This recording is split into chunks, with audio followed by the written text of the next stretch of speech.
You're lying awake at night, bills are piling up, the job isn't secure, and you're calculating your future with fear instead of faith.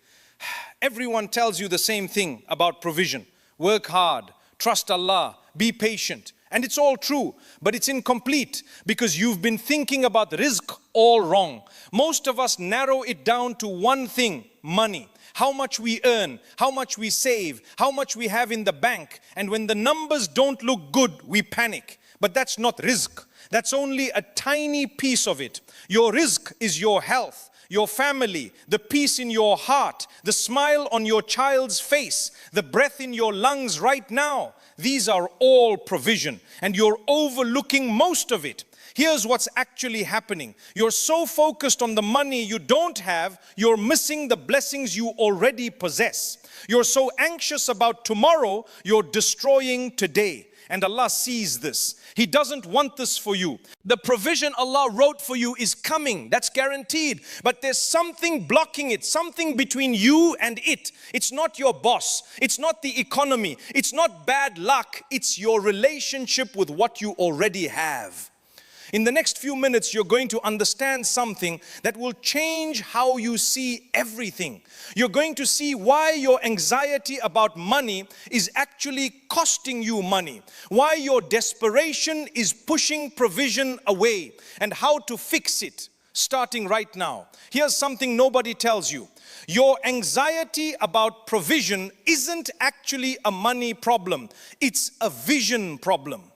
You've trained your eyes to see only one form of rizq, money. How much is in your account? How much you earn this month? How much you'll earn next month? Your entire life has become a calculation based on numbers. So when the numbers look small, you panic. When the numbers decrease, you spiral. Your whole mood, your whole peace, your entire sense of security depends on one metric. But here's the truth. That metric is incomplete. It's actually a lie you've been told. Money is provision, yes, but it's not the only provision, and it's definitely not the most important provision. Your next breath is provision. Your eyesight is provision. The fact that you woke up this morning is provision. Your child's health, your spouse's patience with you, a stranger's kindness, a moment of peace in a chaotic day. These are all provision. But because they don't show up in your bank account, you ignore them, you walk past them, you don't even notice them. Meanwhile, you're losing sleep over the one form of provision you can measure. This is the real problem. Not that Allah isn't providing for you, but that you're too blind to see what He's already given. Think about it. If someone is starving, they won't notice the fresh water in front of them. They're too focused on the absence of food. You've become like that. So obsessed with the money you don't have, you can't see the blessings surrounding you. And here's what's even worse. This anxiety is actively destroying the provision you do have. It's stealing your peace. It's damaging your health. It's poisoning your relationships. Your family watches you stress about money and absorbs that anxiety. You're sacrificing the rizq that's already in your hands for the rizq you're afraid won't come. That's the real crisis. Not the money, the blindness. The problem isn't your provision, it's your perception. The word rizq in Arabic means provision, but not just money, not just income, not just what you earn. Rizq is everything that reaches you, everything that comes to you, everything Allah sends your way. Your health is rizq. Right now, your body is functioning, your heart is beating, your organs are working. You didn't buy this, you can't replicate it, but Allah gave it to you. That's provision. Your relationships are rizq. The person who loves you, the friend who shows up, the family member who forgives you when you mess up. These connections are worth more than any amount of money, but we call them granted. We don't count them as blessings. Your knowledge is rizq. The education you received, the skills you developed, the wisdom you've gained from experience, all of it came from Allah. He opened doors for you to learn. That's provision. A peaceful moment is rizq. When you're sitting alone and your mind is quiet, when anxiety isn't screaming, when you feel content, these moments are rarer than money, but most people don't even recognize them as blessings. An unexpected opportunity is rizq. A door opens, a person calls, a chance appears from nowhere. That's Allah sending provision through avenues you never planned. Someone's kindness is rizq. A stranger helps you. A colleague offers support. Your child hugs you when you need it. These moments are provision arriving through human hands. Even your struggles are rizq. They teach you, they refine you, they bring you closer to Allah. What feels like punishment is actually Allah investing in your growth. When you start understanding provision this way, everything shifts. You realize you're not poor, you're drowning in blessings, literally drowning. But you've been so focused on one bank account number, you missed the ocean surrounding you. The richest person in the world can lose their health tomorrow. They can lose their family. They can lose their peace. Suddenly their millions mean nothing. But a poor person with health, family and peace, they're actually wealthy beyond measure. You've been counting the wrong currency. Rizq is everything Allah sends your way, and most of it you're already receiving. You weren't born anxious about money. Think back to childhood. You didn't wake up worrying about bills. You learned it. Someone taught you. Maybe your parents. They worried constantly. They spoke about money with fear.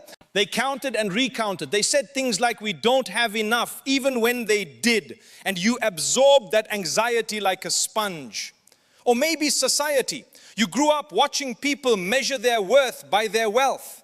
The car they drove, the house they owned, the job title they had. Success meant money. Failure meant struggling financially. Your value as a person became tied to your net worth. Or maybe both. The combination created a belief system that says there's never enough. I have to constantly fight for survival. More is always better. My worth depends on my earnings. This belief system is a prison, and it's a lie, but you believe it so deeply, so completely, that you've structured your entire life around it. You work longer hours, you sacrifice peace, you compromise your values, all trying to escape the scarcity that only exists in your mind. The problem is this: your belief system is running your life, not your actual circumstances. Most people have enough. They have food, they have shelter, they have safety, but their mind is screaming not enough. A billionaire can feel poor because there's never enough. A person with little can feel wealthy because they believe Allah provides. The difference isn't the money, it's the belief. And here's what's terrifying. Your belief system is actively blocking your provision because you're so anxious about what you don't have, you can't see what you do have. You can't receive new blessings because your hands are already full of worry. Anxiety is like a closed fist. It can't receive anything. Gratitude is an open hand. It can receive everything. You've been walking around with a closed fist, wondering why provision isn't flowing. But Allah has been trying to fill your hands the whole time. The scarcity you fear isn't real. It's a story you've been told, a story you've been repeating, and it's time to stop believing it. Your belief system created the anxiety. Your belief system can also end it. There's a promise in Islam that should end all your anxiety. But most people know it and don't believe it. Your provision is already written, already decreed, already guaranteed. Not maybe, not if you work hard enough, not if you're smart enough. Already, completely, absolutely. The Prophet, peace be upon him, said something that should shake you awake. He said, no soul will die until it receives every drop of provision written for it. Every single drop, not most of it, not most days, all of it. Read that again. No soul will die missing their provision. That means your provision is so guaranteed, it will reach you before you take your last breath. There's no way for you to leave this world without it. Allah has made it that certain. So what are you anxious about? Think about death for a moment. It's coming to everyone. Nobody knows when. Nobody can delay it or speed it up. It's written, it's guaranteed. Well, your provision is the same. It's written, it's guaranteed. Just as certain as death, just as unavoidable. The difference is this: you accept death. You don't panic about it. You don't lose sleep. You know it's coming and you've made peace with it. But provision, you panic about it. You lose sleep. You're anxious every single day. Yet provision is more guaranteed than death. Because Allah said it explicitly. He promised it. He sealed it. Nobody can steal your provision. No boss can withhold it. No economy can block it. No disaster can prevent it. Because it doesn't come from them. It comes from Allah. The pen has already written your name next to your portion. The decree is already sealed. All that's left is for you to receive it. But here's the problem. You don't believe it. Not really. You believe it as a nice concept, a beautiful idea, something to recite in difficult moments, but deep down, you're still acting like your survival depends on your effort, like you have to earn it. Like without your constant anxiety and work, provision won't come. That's the real issue, not the provision. Your belief in the provision. Your provision is guaranteed. The question is, when will you start acting like you believe it? Your rizq is already written. Your anxiety can't change it. You want your provision to increase? There's a formula. It's so simple, it's almost hidden. Gratitude. Not just any gratitude, real gratitude. The kind where you look at what you have and actually mean it when you say thank you. The Quran is clear about this. Allah says, if you're grateful, He will increase you. If you're thankful, blessings multiply. This isn't poetry, this is a law of the universe, a mechanism Allah established. Gratitude is a magnet. When you appreciate something, you attract more of it. When you complain about what you have, you push it away.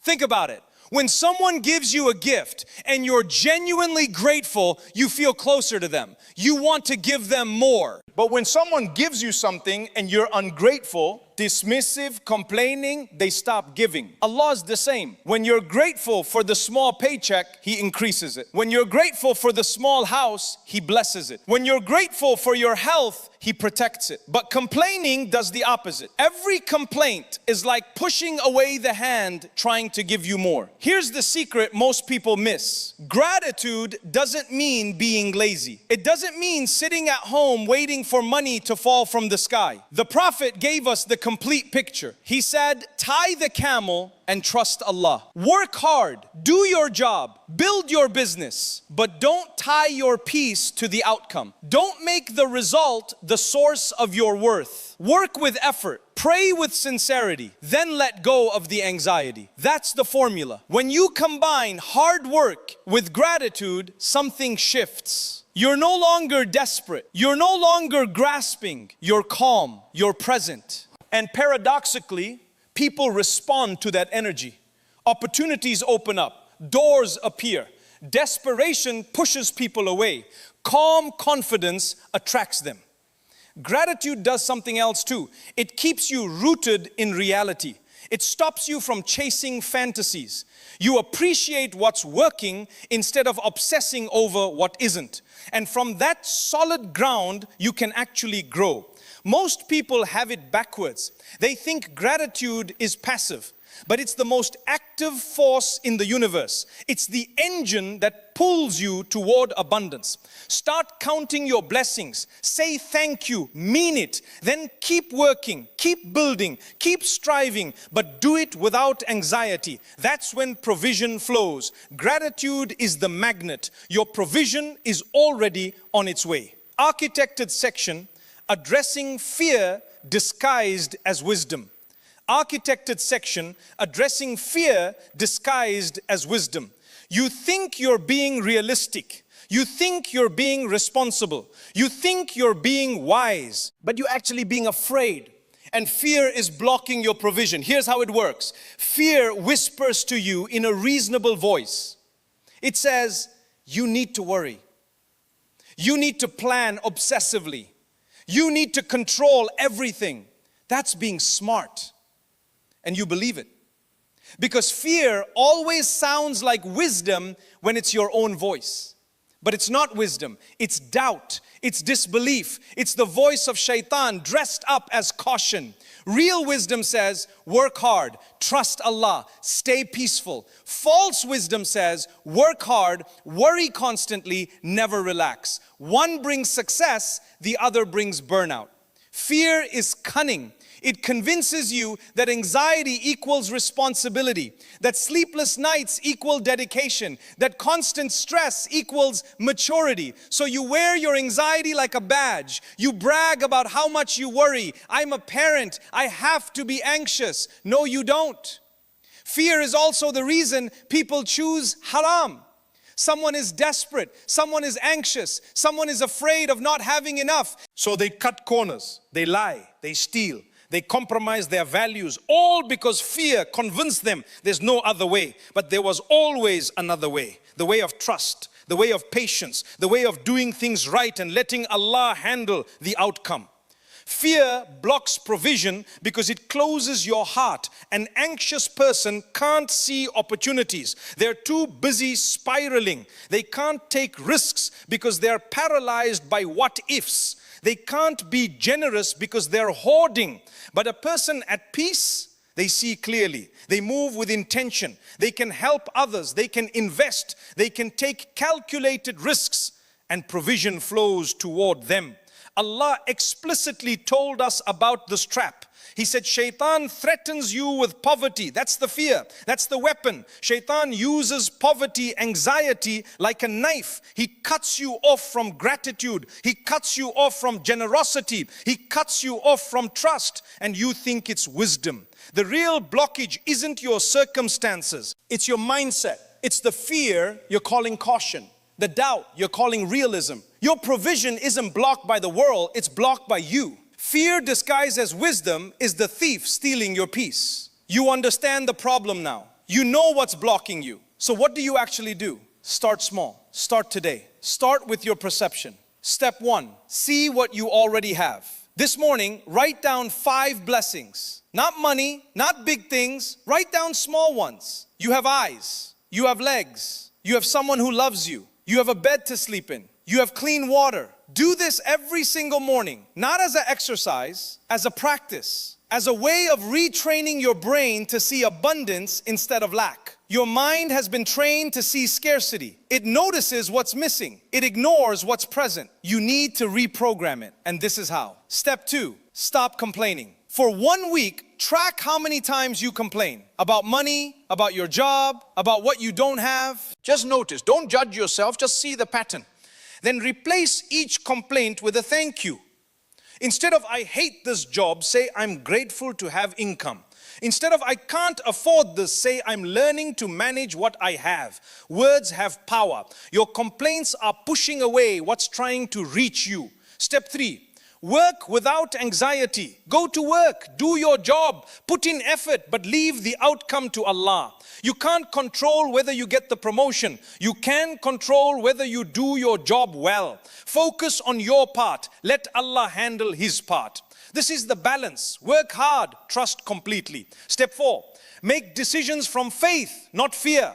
When you're afraid, you make desperate choices. You choose haram, you compromise, you panic. Instead, pause. Ask yourself, what would I do if I completely trusted Allah? Start making decisions from that place, not from fear, from faith. Step 5, test your trust in small things. Don't wait for a crisis to trust Allah. Practice now. Skip an unnecessary purchase. Give to someone in need. Pray instead of panic about a small problem. Build the muscle. Prove to yourself that Allah provides. These small tests will prepare you for bigger ones. Step 6. Remember that this is a practice. You didn't develop anxiety overnight. You won't lose it overnight. But every day you practice gratitude, every day you refuse to complain, every day you work without anxiety, you're rebuilding. The transformation happens gradually, but it happens. Your relationship with Rizq is being rebuilt, brick by brick, day by day, choice by choice. Start today. Change begins when you stop blocking it. You came here anxious. You came here calculating. You came here wondering if you'd have enough.